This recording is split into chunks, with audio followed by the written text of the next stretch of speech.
All right, thanks everybody for joining us today. You're with SalesIntel, and we're going to be talking about ABM automation and how to make it less scary. My name is Jason Hubbard. I'm Vice President of Growth with SalesIntel. So we're going to start off before we get into the automation side of things, some basics around account-based marketing and getting your ABM campaigns ready. So this works whether you're doing it for sales, whether you're doing it for marketing, whether you're doing it manually, or you're doing it through automation. All of these points lay your foundation for a successful ABM campaign. There's really four key areas that you need to focus on. You need to identify and define what your total addressable market is, what people often refer to as your TAM. So those are all of the potential organizations, accounts, companies that would be a good fit for your product or service.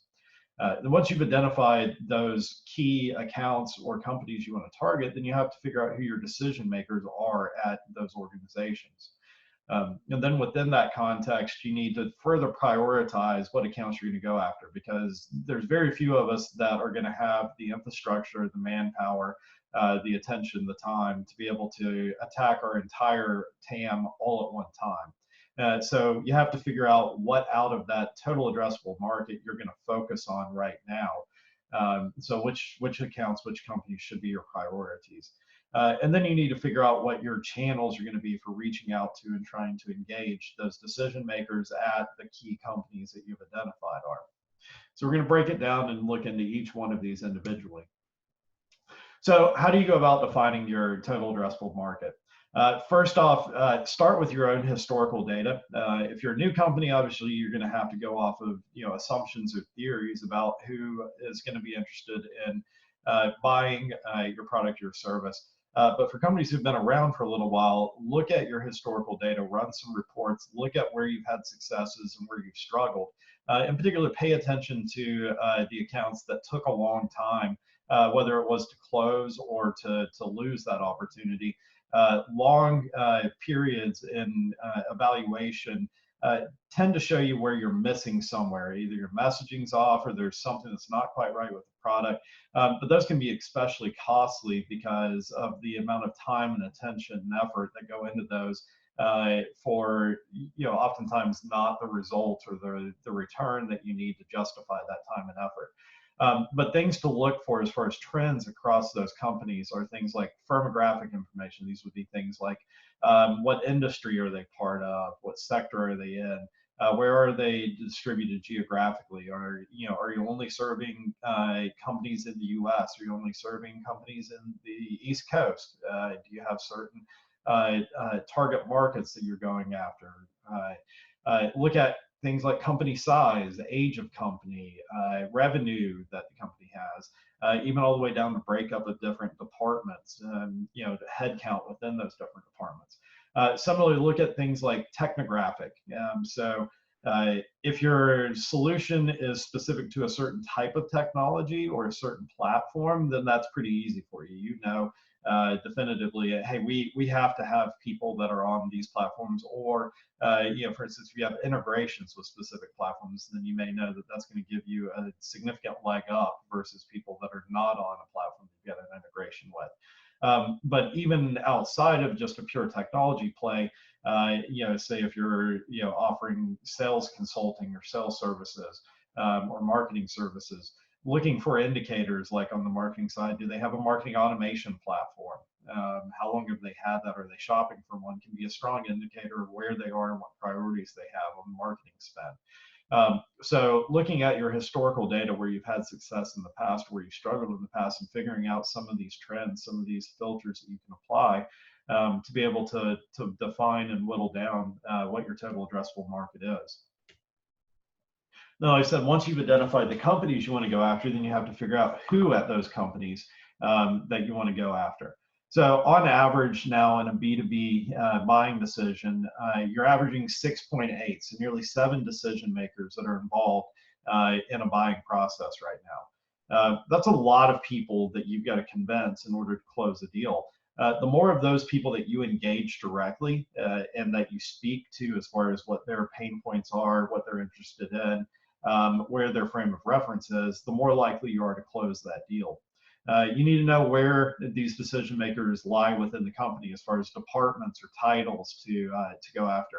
And then I mentioned the pain points. So, every different role, every different decision maker in companies typically going to have something distinct that they focus on. So somebody in HR is going to have a very different focus or problem that they're trying to solve than somebody in finance. Somebody in management is going to have a different role than who's potentially your end user, like a individual salesperson.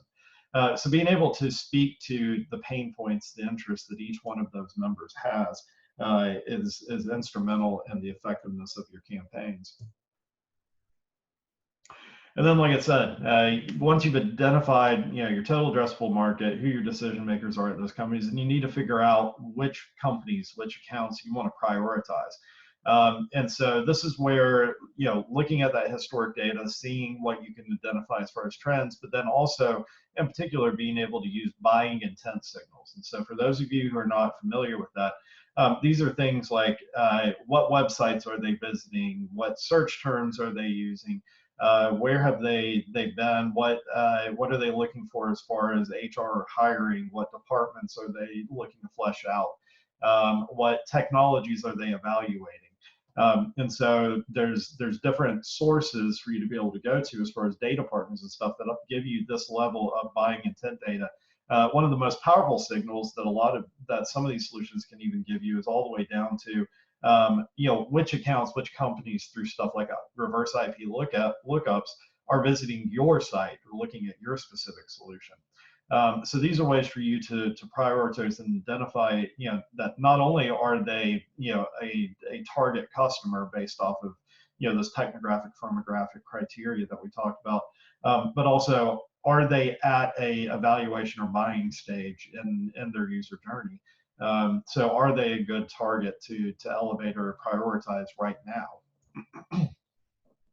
And then last, you need to be able to figure out what channels you're going to prioritize and use to reach out to people. And nowadays, you really need a multi-channel approach. So, just loading up a bunch of people into marketing automation and hitting with a bunch of emails is rarely enough these days.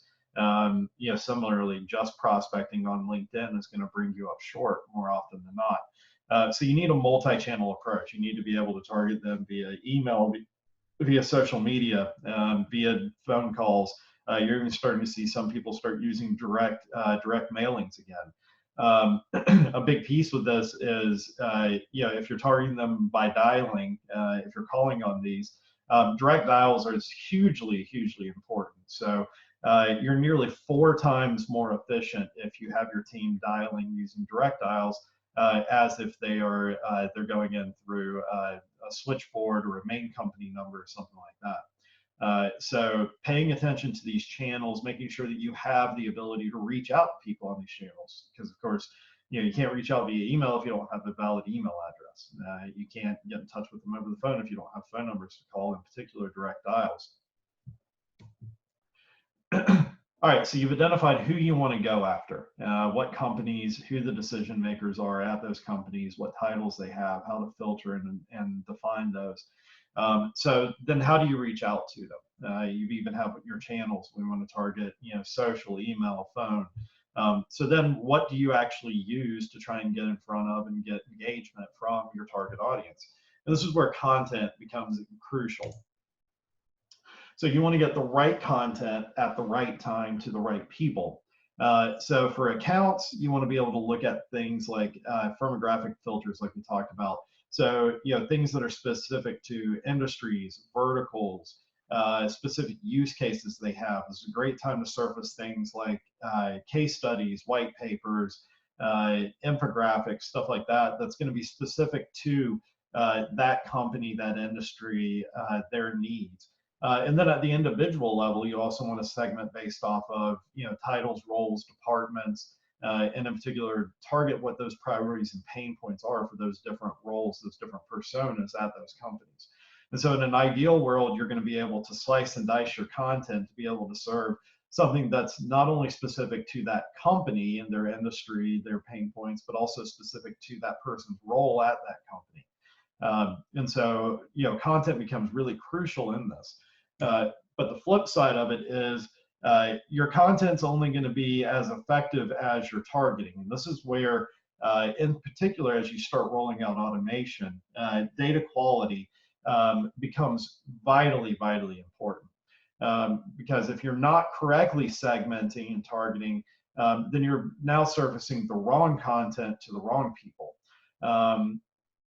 Additionally, as you identify, your marketing sales qualified leads and you're having them reach out to people, if that data that you have for them to reach out across those different channels we talked about, then they're going to be hamstrung. Their productivity is going to fall. Their number of connection rates and their conversion rates are going to fall off a cliff. So, while having direct dials can make your team nearly 4 times as productive, having inaccurate phone numbers, having inaccurate email addresses, having inaccurate titles is a huge time suck, and make sure, conversely, makes your team that much less efficient. And then a few things on the marketing automation side. Having bad data, having bad email addresses that are going to bounce will absolutely kill your campaigns. In a worst case scenario, it's going to hurt your domain reputation, and it's going to kill your ability to be able to send and have emails delivered, period. In the worst case scenario, that can extend, above and beyond your marketing automation emails and all the way to individual emails that individual team members are sending out, because it can get that bad and that pervasive.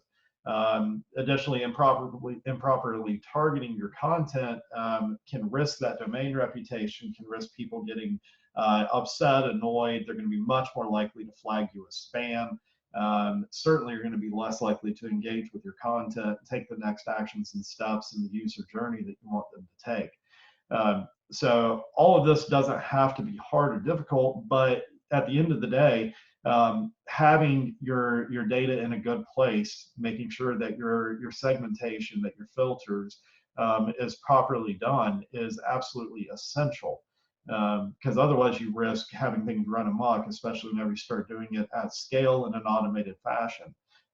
Because you have to keep in mind, the only way that you're going to be able to effectively do any of this, scale this up or automate it, is by having these proper flags and triggers in place. So, all right, we've established how you need to attack it, how important your data quality is. How do you look at what a good data partner, data provider is? Number one, you want to look at accuracy. So, you're going to see lots of claims about accuracy, but one of the keys across all of this is test it.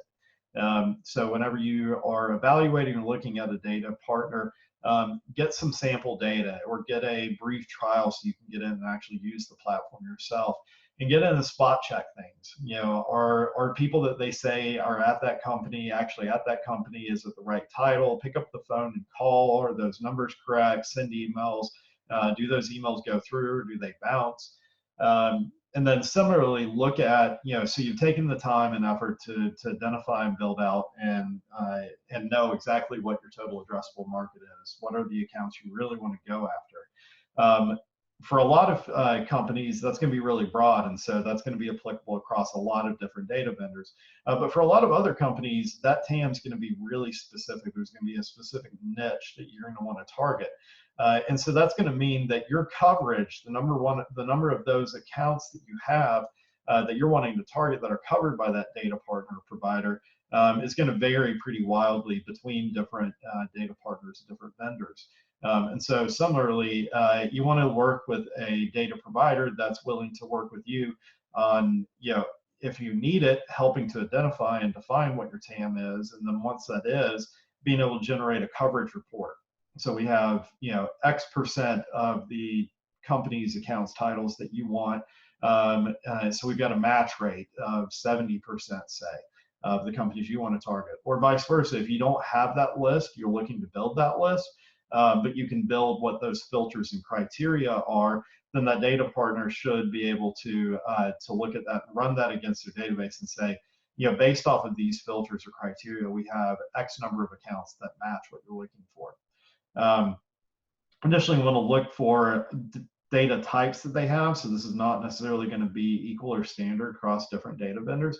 Do they have firmographic data? And if so, what kind of firmographic data do they Do they have technographic coverage? If so, do they have technographic information, data points on the key technologies that you're really interested in that you need to be able to segment and drive your ABM campaigns? Do they have intent data like I talked about? What are they searching for? What pages have they visited? What platforms are they evaluating? Who are they hiring for? And then I've mentioned before, number of direct dials that they have. And then one thing that's pretty unique to what we do at SalesIntel within all of this is we have what we call research on demand. And so that is where we have a 200 plus person research team. And so if we don't have coverage for the companies and the accounts that you want to go after, or if we have coverage that's just not been human, verified yet, then we can work with you using our research on demand service to be able to go and actually pull a list specific to you and your needs. All right, so that's a quick run through. I wanted to make sure that we've got some time to open it up for Q&A. So if you have any questions for me, let's pop it in the Zoom side panel here, and we've got a few minutes here at the end to go over that.